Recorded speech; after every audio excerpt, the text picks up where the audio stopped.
14, Section 4, Life in the South.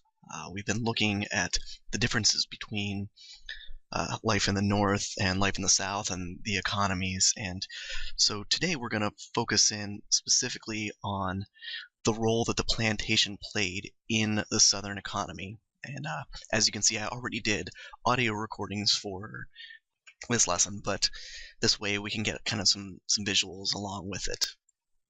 So our key terms for today are cottonocracy, slave codes, and extended family. We've discussed the issue of slave codes before, but today we're going to see how they get a little bit extended beyond what they originally were.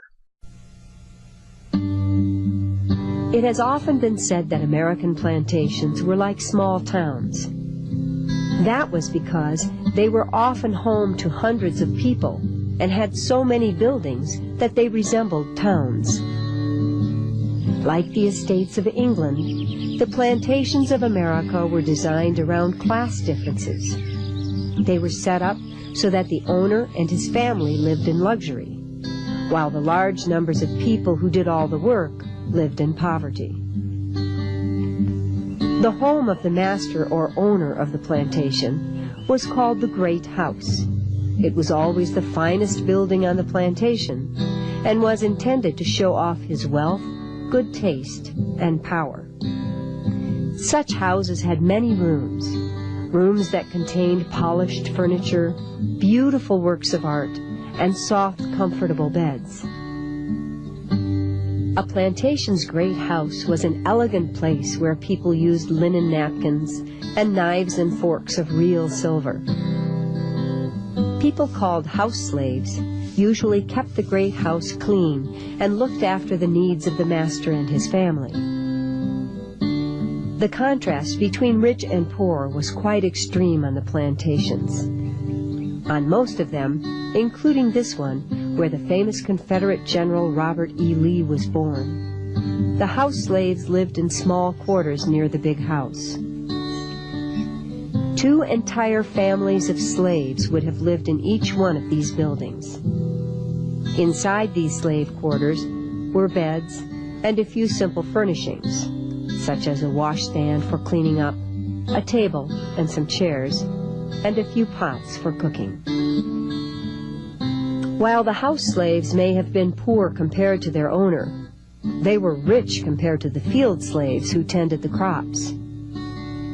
The field slaves lived in rough cabins much further away from the great house.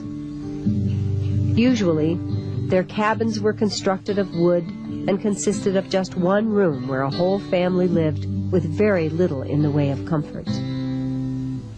Normally, the cabins of the field slaves were grouped together to form small villages like this one in Florida. White Southerners. Now, when I think of the Old South or see movies that are set during this time in pre-Civil War South, kind of like Gone with the Wind, the image here, this painting, this is kind of the image that I have in my head. I have an image of vast plantations with hundreds of slaves picking cotton, and you can see right in the very front of the painting, you have one white family that is kind of in charge of it all and looking at all of this. Now, notice the slaves in the field, and then right in the front, I pointed out the well-dressed man and woman watching, and there's a very large house in the background. While there were places in the South where this was the case, this image is very greatly exaggerated because the majority of Southern whites really did not own any slaves. The South in the mid-19th century is one of the few areas in the Western world where slavery still exists. The countryside is often portrayed as a society replete with great plantations and wealthy landowners, but that is not the case.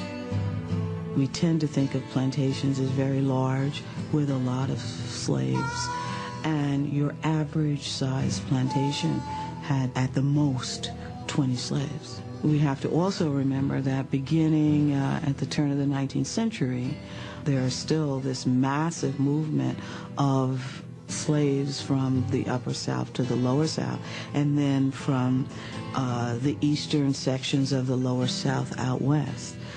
So that even on the eve of the Civil War, there are areas where someone who is moving out to the South may only have 1 or 2 slaves. What you would have is distinctly unromantic, a very simple house that wouldn't be anything like the big white pillared mansions, but would be much more rough-hewn, with the man and the woman, the plantation owner and the mistress, actually working and living in very close quarters with their slaves, working alongside them in the field. These people live with a captive population which they like to tell themselves was very docile and very happy. Why, we give them all the watermelon they can eat. I mean, what's wrong with that? But there was ample evidence that slaves wanted to be free.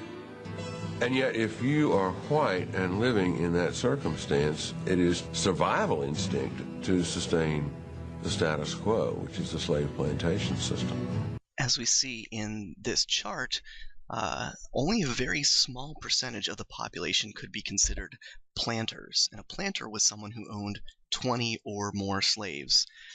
And really only about 1 in every 30 white Southerners fell into this category, and less than 1% owned 50 or more slaves. And these extremely wealthy families called themselves the cottonocracy, which was a combination of the word cotton and aristocracy, because they made all their money from cotton. Their lifestyles and views dominated Southern thinking, and many of them took this time to become involved with politics. And I want to bring that picture back up from the very beginning. And this is an image of a plantation household, and you can kind of see from that it's very lavish, and the trees were lining the way coming up to the house. And the cottonocracy, they patterned their lifestyles after European nobility, and after a while came to think of themselves as nobility.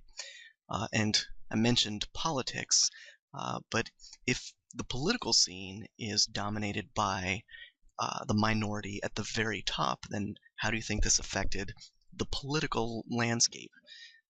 Do you think that political leaders would pass legislation favoring that small minority, or the poor majority, many of whom could not vote? So think about it. Although their numbers are relatively small, the planter aristocracy exercises great power and influence. All these sorts of arrangements that made possible the power of the elite. If you're a judge for life, even if you serve for only 6 months, or you're a congressman for 1 term, and then you're the honorable so-and-so the rest of your life. And these honors had meaning in terms of your place in society. Honor has an even broader meaning among white male aristocrats. It represents a code of ethical behavior and bravery they are obligated to defend. Anything that challenges the dignity, the social stature, or the manhood of a white Southern male is often the occasion for a duel. Fire! The idea was not to kill your opponent, but to demonstrate your willingness to die yourself in the name of your personal honor, the honor of your family, the honor of your community, or the honor of the group that surrounds you politically. The code, this cult of honor, governs almost every aspect of social interaction among the aristocracy. Mrs. Benjamin Perry was traveling to another location with her family and her servant, and a sudden rainstorm came up, and they happened to be right in front of the house of one of her husband's political opponents. And Mrs. Perry, of course, had to stop. There was no way of moving on because the dangers of floods and so on. So knocked on the door, and here she is, a lady in distress. And the gentleman welcomed her in a very civil fashion. And she said, I know this is a great deal of trouble for you, but if you would only help us out. And I think that it would only be fair if I gave you $3. And he accepted the money, because that there would be no further obligation, because money exchanged in that fashion broke any kind of further connection. The same is true, of course, in gambling debts, that one had to pay one's gambling debts before you paid your tailor. And how do women fare within this highly structured social order? You think of the patriarchal system as being so male-oriented that women don't have much of a role. That's not true. They actually really, I think, in a way, controlled the social order. They were the ones who decided who could come in the house and who couldn't. Why, oh, we don't want Mr. Hunter over here. Why, he's a slave trader. And furthermore, they could also control their husbands by saying, are you a coward? Are you a weakling? Are you what you seem to be? So they always could hold up the male ideal against their husbands. The typical white Southerner, however, is not a great planter and slaveholder, but a modest farmer. No doubt some non-slave-owning whites resent the planter elite, but overt opposition is rare. Over towards the Blue Ridge Range, there was a white belt, as one historian puts it, as well as a black belt, where planters would have to be deferential to their betters for several reasons. One is, because they have the money, and you need to borrow something, you got to borrow a cow, you got to borrow some cash to get your crop in, but you're beholden to the individual who gives you that, because the South had very few banks. You couldn't go to the bank and get a loan. It's very difficult to feel a rabid class hatred, for example, to someone who helps sell the one bale of cotton that you produce along with his 300 bales, who buys hay from you so that he can keep his fields in cotton and still feed his livestock, who married your third cousin twice removed.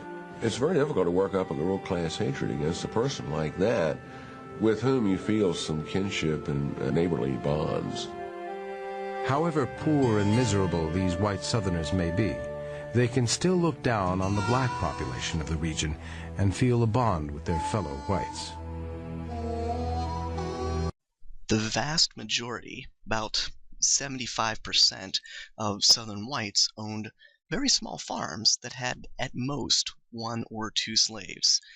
And unlike the wealthy planters, these plain folk worked the fields with their slaves. And if we looking at this this chart, 50% of these actually owned no slaves. So the vast majority did not own any. So there was only a few that maybe had one to 2 slaves. And then moving down the social scale, we come to a small group of very poor whites, and this group did not own any land or slaves, and were barely able to make a living, but they still had more rights than African Americans, whether they were slave or free. So at the very top of the social ladder of the Old South were the wealthy planters, followed by the plain folk and then the poor whites. Now, whether free or slave, all African Americans fell under even the poorest whites on the social ladder. Free African Americans still faced harsh discrimination, and slaves had no rights whatsoever. And here we have a picture of a free slave that was being questioned by a group of whites. Now, in 1860, over 200,000 free African Americans living in the South, and most lived in Delaware or Maryland, very close to the border with the North. And in Delaware and Maryland, slavery was severely on the decline, and it really didn't. Delaware and Maryland had more of an economy similar to that of the northern states. So slavery there was a decline. So of the 200,000 free African Americans living in the South, most lived there or in larger cities such as New Orleans, Richmond, or Charleston.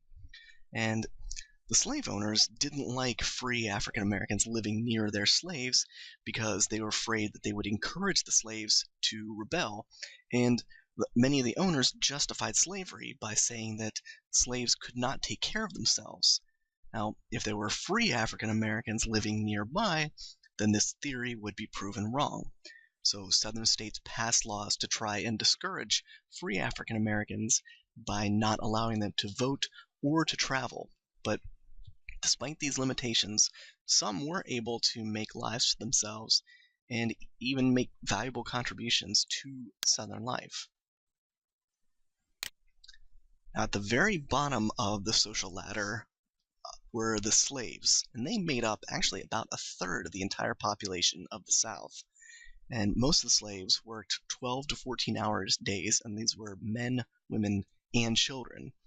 And some actually became very skilled workers, but all of their earnings belonged to the owners. And I'd mentioned before slave codes, but Southern states continued to pass these laws to keep slaves from running away or from rebelling. And some slave owners built on top of these slave codes with even harsher rules within their plantations. Now, the overall slave codes forbid slaves to gather in groups larger than 3, forbid them to own guns, or to leave their owner's land without a pass. It was also illegal to teach slaves how to read and write. And this was done because many of the owners were afraid that educated slaves would be able to run away, and if they were able to read, they could use maps to escape to the free North. In many parts of the South, slaves outnumbered whites. With the population in many areas 5 blacks to 1 white, ignorance was encouraged, as an uneducated slave was an obedient slave. If they could read and write, they could forge passes that would allow them to run away, which is what they sometimes did. If they could write themselves, or they would get someone else to forge a pass. Essentially, owners might send their slaves to do an errand, and it would be a pass that would say, my slave has the right to travel to such and such a place. And with that kind of a forged paper, you could run away.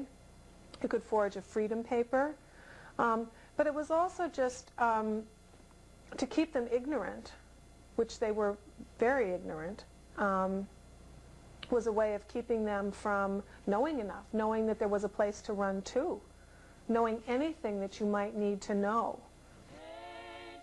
Increasingly, the only way out for slaves was to run away, even though running meant an almost inevitable capture and almost certain death. Since the invention of the cotton gin in 1793, more and more slaves were being sold south. The South was notorious for its poor treatment of slaves, including grueling 15-hour days, 7 days a week. The sheer threat of being sold made many slaves attempt escape. People who were running to freedom could be killed either by slave owners or bounty hunters in an attempt to recapture.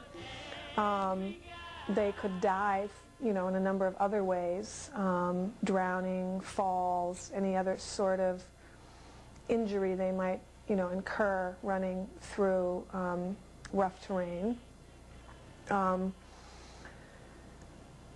So I would say the biggest threat was death. The more practical biggest threat was being recaptured and returned, usually not returned to their previous situation, usually returned to be sold south. Although on the other hand, that's why many slaves ran away. If they ran to freedom, was because they were afraid they were going to be sold or they had been sold. Now, there were very few laws in place to protect slaves. There were a few, but these laws really only protected against the cruelest forms of abuse. But even then, there was no way to prosecute because slaves could not accuse white owners of crimes in courts. The only real protection against mistreatment was the fact that they were the property of their owners, and if they were hurt or injured and were unable to produce for their owners, that meant that the owners would lose money. So there were a few laws in place to protect the slaves against punishment, against the very cruelest forms of punishment, but the only actual protection that they had was the fact that they were the property of their owners, and if they got hurt, then that meant less money for the owners. Speaking of owners, let's look at some of the expectations that the owners had. In this picture specifically, you can see, if you look all the way into the back, you can see an owner on a horse in the background, kind of surveying and making sure that everybody is doing what he feels they're supposed to. Now, there was one thing that almost all slave owners had in common, whether they were kind owners or cruel, was that their expectations were that they put the slaves to work very long, hard hours. I mentioned some worked 12 to 14, some worked up to 16-hour days in all weather conditions. And kind or harsh, owners expected slaves to work these hours and had penalties for any slave who refused. And also remember that these aren't just male slaves. These were men, women, and children were all expected to work these very long hours. All right, I'm going to take a few minutes here to watch a video about a Southern planter named Pierce Butler, who accrued these huge debts, and in order to pay off his incredible debts, sold off 429 of his slaves. And this broke up entire families, and they were sold to different buyers from different states. So I want you to watch this video and think about how would you feel if you had to watch your brother, your sister, your uncle be sold to different buyers from different states. And how would you feel if you watched your brother be sold to a man in South Carolina, your parents be sold to a man in Georgia? So keep that in mind as we watch this video, and then come back talking more about slave families. Days after the Butler Island people arrived for inspection, a cold drizzle began to fall. The affair was regarded with unusual interest throughout the South. Nothing was heard of for days in bar rooms and public houses but talk of the great sale, criticism of the affairs of Mr. Butler, and speculation as to the probable prices the stock would bring. Mortimer Neal Thompson. Thompson came to Savannah from New York, disguised as a slave speculator, to record the event for the New York Tribune. None of these Butler slaves had ever been sold before. On the faces of all was an expression of heavy grief. Some appeared to be resigned to the hard stroke of fortune. By the first day of the auction, the drizzle had become a hard rain. Desperate fathers and husbands tried to convince benevolent-looking planters to bid for them and their families. You think love would be different than it is now? Their phrase was, try to keep the family together at all costs, and that's what they tried for. That's what they prayed for, to keeping the family together. And they do anything to keep the family together, practically anything to do it. The women never spoke to a white man unless spoken to, and then made the conference as short as possible. 5106, Marion Worcester, what do you go? How many dollars? Good race hands here, 2 good ones. How many dollars? What are you for? 2 times the count now. You're going to buy them both. How many dollars started 5? Through all the insults to which they were subjected, they conducted themselves with perfect self-respect. The children were of all sizes, the youngest being 15 days old. $600, $575, $600, $600, $625. The buyers, who were present to the number of 200, clustered around the platform. The wind howled through the open side. The rain came pouring in.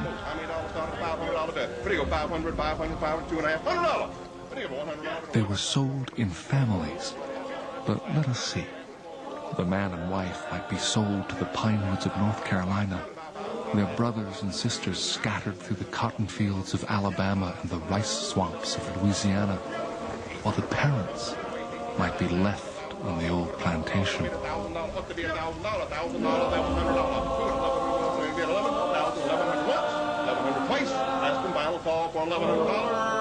Sold $1,000 to the gentleman from Camden County.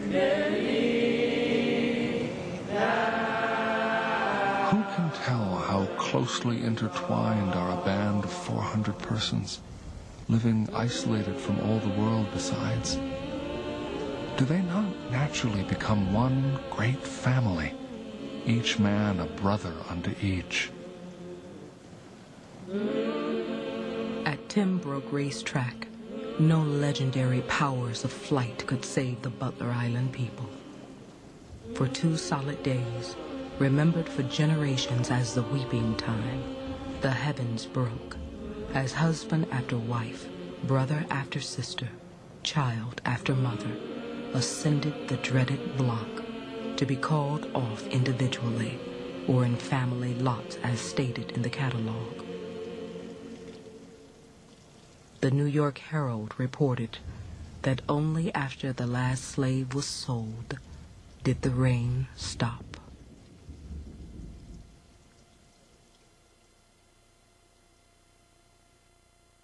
Now, as we saw in the video, it was very difficult for slaves to keep their families together.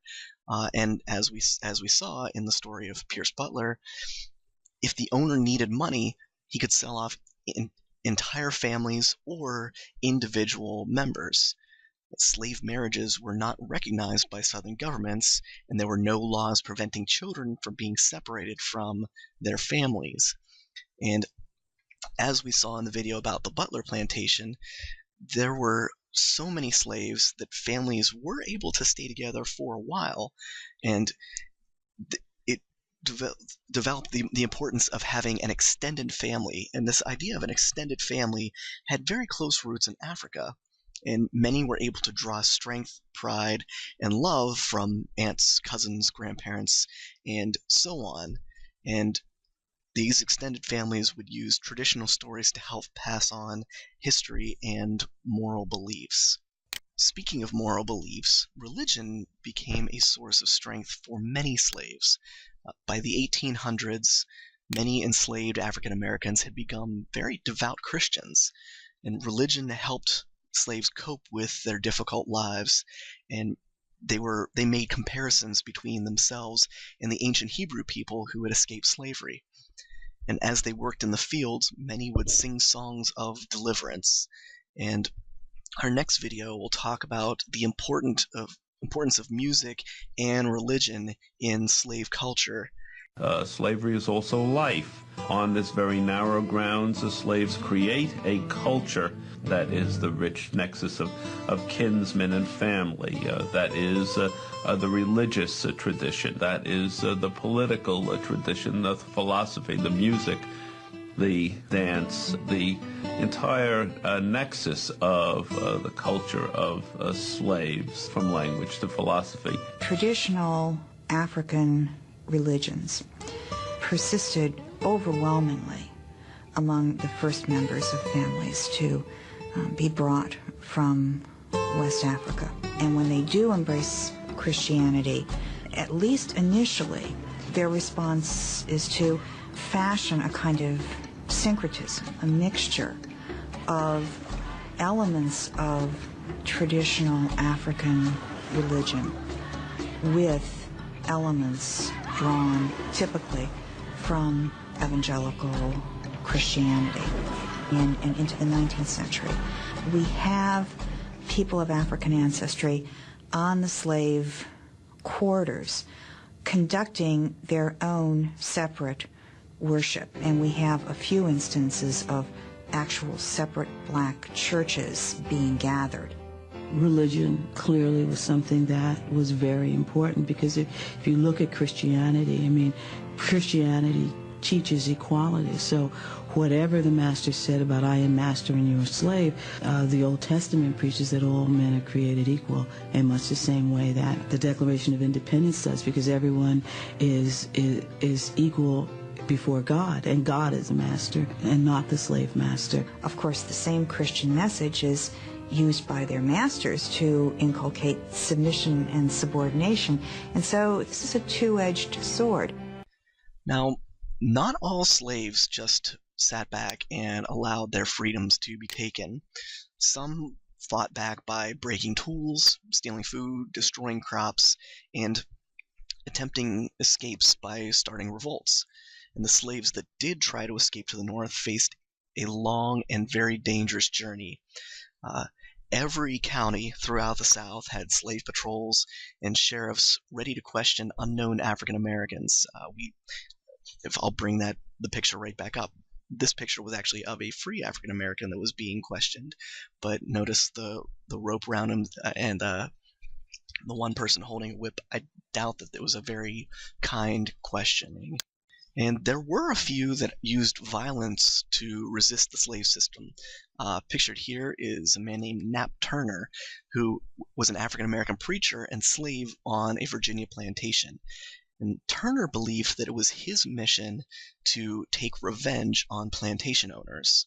So he gathered together a group of followers, and in 1831 led his followers through Virginia and killed over 57 whites.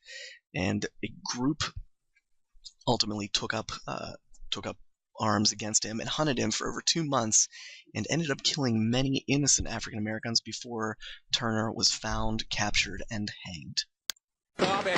In 1831, only 70 miles from Somerset, hundreds of slaves gathered outside Barnes Methodist Church in Southern Virginia. They had come to hear a young field hand preacher named Nat Turner. Reverend Turner's subject and his theme for that day was, "Behold the pale horse. And he who sat upon him carried a Bible in one hand and a sword in the other," quote, Reverend Turner, "went about conquering to be conqueror." And he went on, he elaborated, and he just went on with that subject. And he was telling how the serpent, he was repeating himself about the serpent being loose and how this great warrior must, trample this serpent underfoot. And he just went on, and then they went into a frenzy, a shout meeting, and a frenzy, and he worked those people up.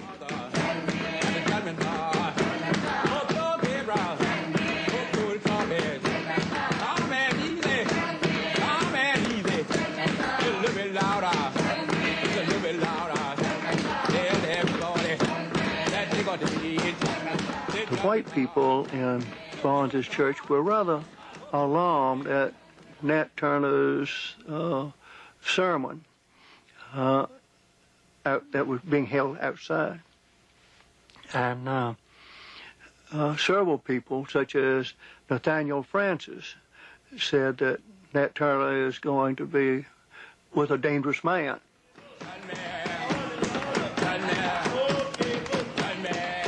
On August 22nd, Turner and a band of armed slaves attacked the whites who lived in these houses. Their violent rebellion lasted 36 hours. It was felt throughout the country. My great-grandfather, Nathaniel Francis, was not killed. His brother, Salathiel Francis, was killed. His sister, Sally Moore Travis, was killed. Her child, Putnam Moore, who had owned Nat Turner, was killed. Also, 2 nephews of Nathaniel Francis that were just visiting with him on the day of the insurrection, they were killed. 57 white men, women, and children were axed and stabbed. In a state where slaves were almost half the population, there was panic that a full-scale uprising was underway. Horrible. A set of runaway Negroes have murdered about 50 persons, chiefly women and children. The number of insurgents has been variously estimated from 150 to 400. Between 80 and 100 of the whites have already been butchered. Nothing is spared. Neither age nor sex is respected. A fanatic preacher by the name of Nat Turner, who has been taught to read and write and permitted to go about preaching, was at the bottom of this infernal brigandage. I think he saw his mission as a religious mission, something that was bigger than life itself, something that he could accomplish, and something that he had a religious duty to perform. But with his profession as being a preacher, he went around, he prayed for people, he called himself a healer, laying on of hands, as we say today. And so his masters say, well, we'll give him a chance to go maybe today where normally he wouldn't have gone. And he went about and he used this ministry and this as a front to try to make sure he could address his real cause to liberate his people. Till I die,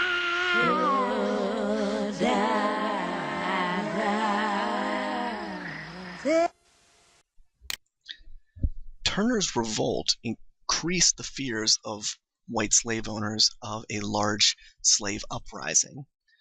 The revolt was unsuccessful, but more and more whites were seeing that maybe slaves did not enjoy being slaves as much as they had originally thought. Revolts, the revolts were rare, and a large-scale revolt never came about like Turner had hoped. And honestly, a large successful revolt never really came about because whites were very cautious to put down the small revolts that did arise fairly quickly. And honestly, it can be argued that a well-armed revolt really probably would not have worked anyways in the first place. So there were some slaves that tried to resist the slave system, but many of the slave codes that were put in place really kept them under wraps, and any small revolts that did pop up were put down pretty quickly. Which brings us to our assignment for today. Now, using this lesson and your text, I want you to answer one of the following questions with a full paragraph. Each of the questions requires more than just a sentence answer, and it will be worth 10 points. Now, remember, you do not have to answer both questions, only one of them. And in your answer, tell me, I'm choosing option 1 or I'm choosing option 2. All right, what are the options? Now, option 1. The main idea from this lesson is most Southerners were not plantation owners. However, the plantation system and slavery were at the center of Southern life. The question I want you to answer is, why was the plantation so important to the economy of the South? And I want you to answer this within a paragraph discussing the importance of plantations to the Southern economy. Now, option 2. Very few Southerners were planters. We mentioned less than 5%. So how do you think this small group was able to dominate the political and social life of the South? Culture, politics, and economics were dominated by this very small group. So again, I'm looking for a paragraph to answer this question, not just a word or sentence.